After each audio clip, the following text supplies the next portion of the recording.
Uganda hosts 1.25 million refugees from South Sudan, Democratic Republic of Congo, Burundi, and Rwanda, among other countries. All these refugees need protection, shelter, education, and psychosocial support, among other various needs. The 2019-2020 budget requirement for refugees stands at approximately 3.9 trillion shillings. Consequently, 110 donors have been sending billions of shillings to help address the humanitarian challenge in Uganda, the host country, through agencies like UNHCR, WFP, and UNICEF. However, the trust from the donors is under test after allegations of gross mismanagement of refugee funds emerged.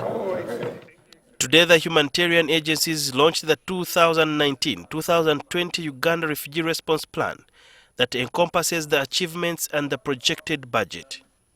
The State Minister for Disaster Preparedness and Refugees Musa Ecweru used the opportunity to ask the humanitarian agencies to reduce their welfare expenditure. You drive big cars, you sleep in big hotels, and I want also to tell you that we're going to work on this on the CRF arrangement to the extent that most of the costs of you, the NGOs, do not reflect the services that the refugees get. Ecweru also asked that some of the jobs meant for the expatriates could be done by Ugandans. When we look at scrutinize the organizations, you find even the small jobs that should have been occupied by Ugandans have been occupied by expatriates.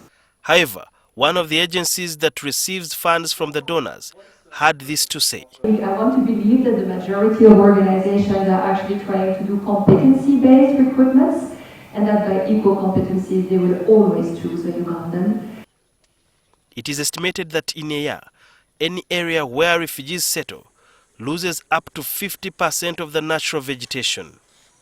In order to check this, the President has issued a new directive. We are directing that every intervention must take into consideration environmental protection. It is not something that we are going to discuss, to negotiate. Following an admission by the government that the number of refugees was inflated and funds mismanaged, the donors are demanding for accountability. On one hand, we will continue to demand transparency and accountability from the government of Uganda and institutions receiving funds on the part of the United States taxpayers. At the same time, it is our duty to find ways to continue financing life-saving emergency assistance for refugees. According to the public standing orders, any person who is investigated is supposed to step aside to allow the investigations to be completed successfully. I therefore asked the State Minister for Disaster Preparedness and Refugees Musa Ecweru as to how many of the officials from the Office of the Prime Minister have stepped down in that regard. It is true that 4 officers were interdicted, the commissioner and some of the people below him. The investigation is going on.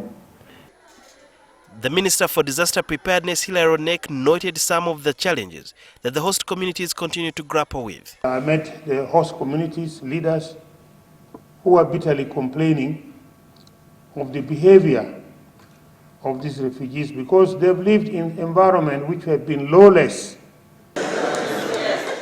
Sudil Biarhanga, NTV.